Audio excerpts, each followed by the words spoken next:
Student. मैं Shri K B. Agarwal English medium school से संगीता जालानी, कक्षा 8, विषय हिंदी और पाठ है अपना 9। पाठ का नाम है ममता। लेखक है उसके जयशंकर प्रसाद। जयशंकर प्रसाद जो है छायावाद के मुख्य कवियों में से एक माने जाते हैं। छायावाद के 4 स्तंभ है, प्रसाद, पंत, निराला और महादेवी वर्मा, तो उसमें से ये एक कवि है। जयशंकर प्रसाद का जन्म 30/1/1889 में वाराणसी में हुआ था। प्रसाद जी मूलतः कवि है। उन्होंने नाटक, कहानियां, निबंध और उपन्यास भी लिखे हैं। उनकी रचनाओं में मुख्य रूप से भारत की ऐतिहासिक संस्कृति की झलक मिलती है। उनके प्रमुख नाटक है चंद्रगुप्त, स्कंदगुप्त, ध्रुव स्वामिनी। कामायनी उनका सुप्रसिद्ध महाकाव्य है। उनका निधन 14/1/1937 को हुआ। तो जयशंकर प्रसाद जो है, इन्होंने जितने भी उपन्यास लिखे हैं उसमें पहले स्व प्रेम की भावना व्यक्त हुई है, उसके बाद देश प्रेम की भावना व्यक्त हुई है। तो जयशंकर प्रसाद द्वारा रचित इस कहानी की नायिका कौन है? ममता है। ममता विधवा है। रोहतास दुर्ग के मंत्री चूड़ामणि अपनी इस एकमात्र स्नेह पालिता पुत्री के दुख से अत्यंत दुखी है। वे उसका भविष्य सुरक्षित करने का प्रयास करते हैं, किंतु पिता द्वारा भिजवाए स्वर्ण उपहारों को ममता जो है लौटा देती है। डोलियों में चिपकर बैठे पठान सैनिकों ने अगले ही दिन दुर्ग पर अधिकार कर लिया। चूड़ामणि वही मारे गए, किंतु ममता वहां से सुरक्षित काशी के उत्तर में स्थित एक विहार में जा पहुंची और वहीं रहने लगी। लंबा समय बीत गया। अपनी झोपड़ी में बैठी ममता दीप के आलोक में पाठ कर रही थी कि एक भीषण और हताश आकृति ने आश्रय मांगा। संकोच पूर्वक ममता ने अतिथि धर्म का पालन करते हुए उस पथिक को आश्रय दिया। वह पथिक कोई और नहीं, हुमायूं था, जिसने सुबह होने पर अपने एक सैनिक मिर्जा को इस वृद्धा की टूटी झोपड़ी बनाने का आदेश दिया। ममता अब 70 वर्ष की हो चली थी। अचानक उसे एक अश्वारोही की आवाज सुनाई दी, जो उसी की झोपड़ी के बारे में पता पूछ रहा था। ममता उस मुगल अश्वारोही को वह स्थान सौंपकर अन्यत्र यात्रा पर चली गई। उस स्थान पर एक आकर्षक मंदिर बना, जिसके शिलालेख पर 7 देश के नरेश हुमायूं और उसके पुत्र अकबर का नाम तो था, किंतु ममता का कहीं जिक्र तक न था। तो ये जो रचित कहानी है जयशंकर प्रसाद द्वारा, इसमें भारतीय संस्कृति में अतिथि को देवता के तुल्य माना गया है, इसकी भावना व्यक्त हुई है। अतिथि जो है उसके धर्म और जाति पर ध्यान दिए बिना उसका स्वागत करने के लिए कहा गया है। इतिहास के आधार पर लिखी गई जयशंकर प्रसाद की इस कहानी का प्रमुख सूत्र है अतिथि देवो भव। कहानी की मुख्य पात्र ममता इसी भावना का अनुसरण करती है। उसका त्यागमय जो आचरण है हमें प्रभावित किए बिना नहीं रहता।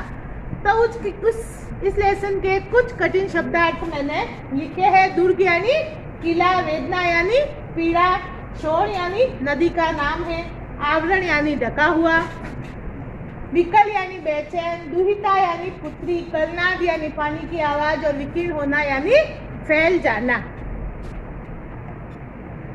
तो पाठ का प्रारंभ कहाँ से होता है? रोहतास दुर्ग के प्रकोष्ठ में बैठी हुई युवती। तो प्रकोष्ठ किले के पास वाला, जो फाटक के पास वाली जो जगह है उसको बोलते हैं। तो रोहतास दुर्ग के प्रकोष्ठ में बैठी हुई युवती कौन है? ममता शोण के यानी नदी का नाम, शोण के तीक्ष्ण गंभीर प्रवाह को देख रही थी। मन में वेदना थी, वेदना यानी पीड़ा। मस्तक में आंधी चल रही थी। आंखों में पानी की बरसात लिए वह विकल थी यानी बेचैन थी। वह रोहतास दुर्ग के मंत्री चूड़ामणि की एकमात्र दुहिता थी, यानी जो रोहतास दुर्ग का मंत्री था उसकी एकमात्र पुत्री थी उसके लिए अभाव होना असंभव था, यानी उसके लिए किसी चीज की कमी होना ऐसा संभव नहीं था। लेकिन क्या हुआ, परंतु वह विधवा थी, तो इसीलिए उसके क्या था, दुखों का कोई पार नहीं था। उसकी विडंबना का अंत कहाँ था। चूड़ामणि ने चुपचाप उस प्रकोष्ठ में प्रवेश किया, यानी उस किले में चूड़ामणि ने क्या किया, चुपचाप प्रवेश किया। शोण के प्रवाह और उसके कलनाद में ममता अपना जीवन मिलाने में बेसुध थी। तो जो नदी का प्रवाह था उसमें ममता अपने जीवन को मिलाने की कोशिश कर रही थी, पिता का आना न जान सकी। तो ममता जो है अपने पिता के आने को, उसको पता नहीं चला कि मेरे पिता उधर आए हैं। क्यों? क्योंकि वह उस नदी के प्रवाह में खोई हुई थी। चूड़ामणि व्यथित हो उठे, तो उनके पिता जो थे चूड़ामणि, वो अपनी पुत्री को दुखी देख के क्या हो गए, खुद भी दुखी हो गए। स्नेह पालिता पुत्री के लिए क्या करें यह स्थिर न कर सकते थे, यानी अपनी पुत्री के लिए क्या करें कि उसके जीवन में क्या आ जाए, खुशियां आ जाए। तो वह कुछ ऐसा करने की सोच रहे थे कि मैं क्या कर सकता हूँ। लौट कर बाहर चले गए, तो देख के अपनी पुत्री को दुख में देख के वापस बाहर आए। ऐसा प्राय होता है, ऐसा प्राय यानी अक्सर होता रहता है, लेकिन आज कुछ और ही बात थी। परंतु आज मंत्री के मन में बड़ी दुश्चिंता थी, यानी मंत्री के मन में क्या थी, चिंता थी। पैर सीधे न पड़ते थे, यानी चिंता थी, इसलिए उनके पांव क्या हो रहे थे, डगमगा रहे थे, सीधे पांव जमीन पे नहीं पड़ रहे थे। एक पहर बीत जाने पर वे फिर ममता के पास आए। एक दिन में कितने पहर होते हैं, 4। एक दिन में घंटे कितने होते हैं, 12, और 12 में 4 का भाग दे, यानी 3 घंटे का एक पहर। तो एक पहर बीत गया, तब वे फिर कहाँ आए, ममता के पास आए। उस समय उनके पीछे 10 सेवक चांदी के बड़े थालों में कुछ लिए खड़े थे। तो उसके पिताजी, ममता के पिताजी प्रकोष्ठ में, यानी फाटक, भवन का फाटक के पास वाला कमरा, वहां पे आए, और उसके पीछे पीछे 10 और सैनिक या सेवक आए, जिनके हाथों में क्या था, चांदी के बड़े बड़े थाल थे, और वो सारे थाल भरे हुए थे। तो एक व्यक्ति के कदमों की आहट में शायद किसी को पता न चले, लेकिन जब इतने सारे व्यक्ति एक साथ आए तो पता चल ही जाता है। तो इतने सारे मनुष्यों के पद की आवाज, पद चाप यानी पैरों के चलने की जो आवाज होती है, उसको सुनकर क्या हुआ, ममता ने घूमकर देखा। कितने ही मनुष्यों के पद शब्द सुन ममता ने घूमकर देखा। मंत्री ने सब थालों को रखने का संकेत दिया। अनुचर थाल रखकर चले गए। जो नौकर थे वो क्या किया, उन्होंने सब थाल रखे और चले गए। ममता ने पूछा, यह क्या है पिताजी? ममता ने क्या पूछा कि इन थालों में क्या है? तेरे लिए बेटी उपहार है, कहकर चूड़ामणि ने आवरण उलट दिया। आवरण यानी क्या लिखा है, मैंने ढका हुआ। तो जो थाली के ऊपर जो वस्त्र ढका हुआ था वो उलट दिया, यानी हटाया। किसने? चूड़ामणि ने। ममता ने देखा क्या कि वो सारे जो थाल थे वह सोने के आभूषणों से 10 के 10 थाल भरे हुए थे। और सोने का कलर कैसा होता है? पीला। और सोने का पर्यायवाची स्वर्ण। तो स्वर्ण का पीलापन उस सुनहरी संध्या में विकीर्ण होने लगा।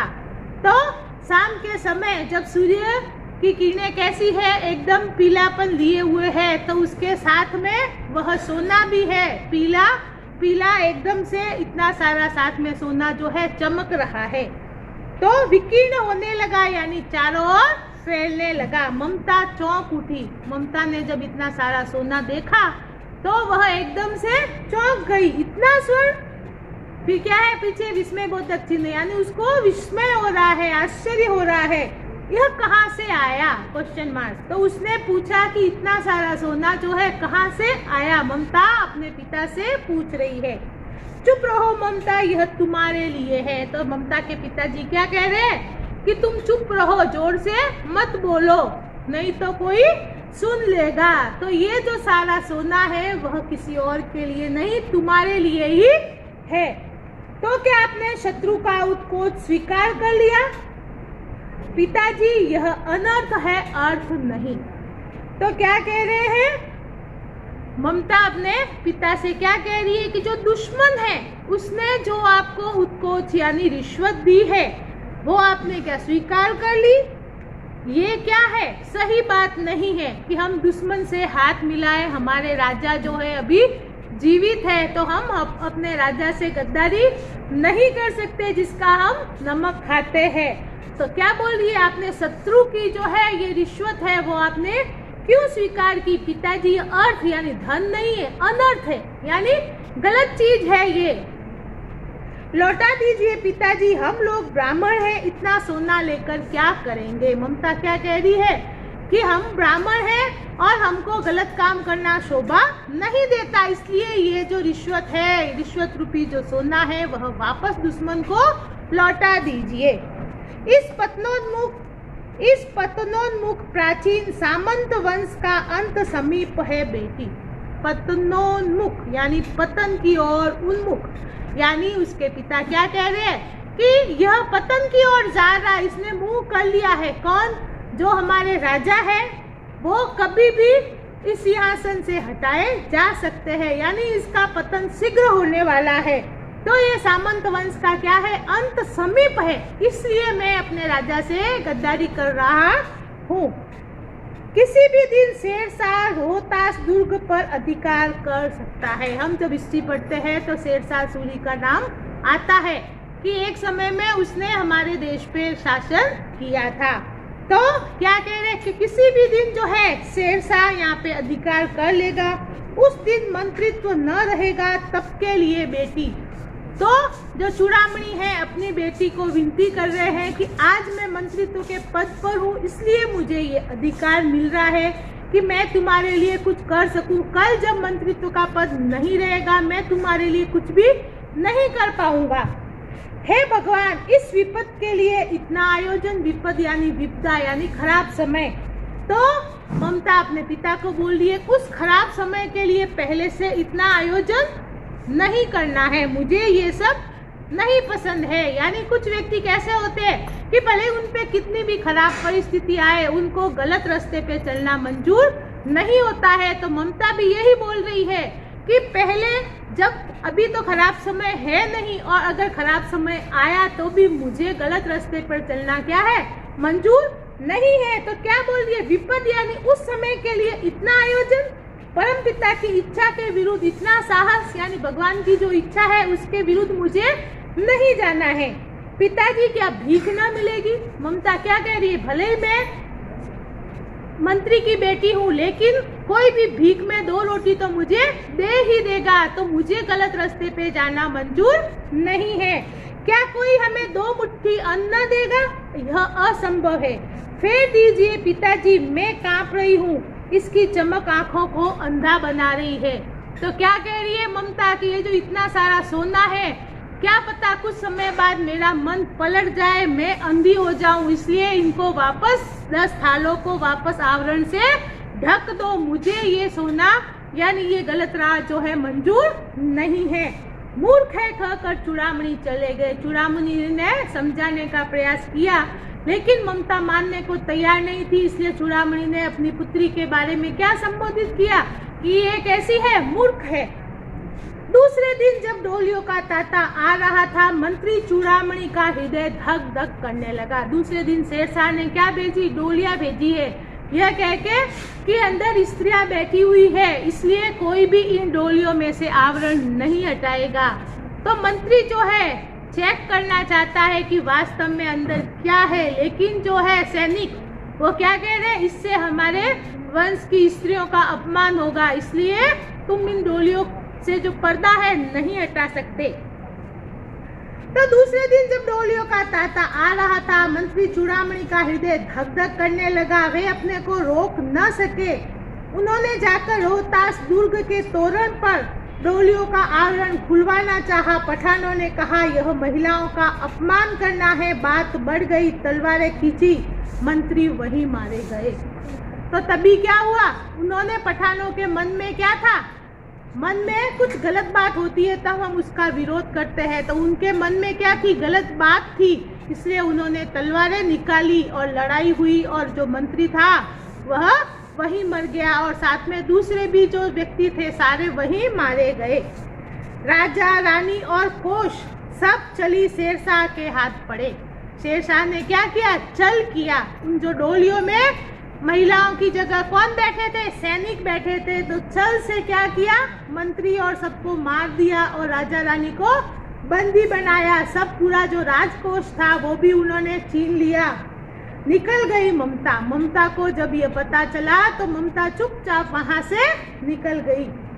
डोली में भरे हुए पठान सैनिक दुर्ग भर में फैल गए परंतु ममता न मिली। ममता को बहुत ढूंढा लेकिन उन सैनिकों को ममता नहीं मिली। काशी के उत्तर में स्थित धर्मचक्र विहार मौर्य और गुप्त सम्राटों की कीर्ति का खंडहर था।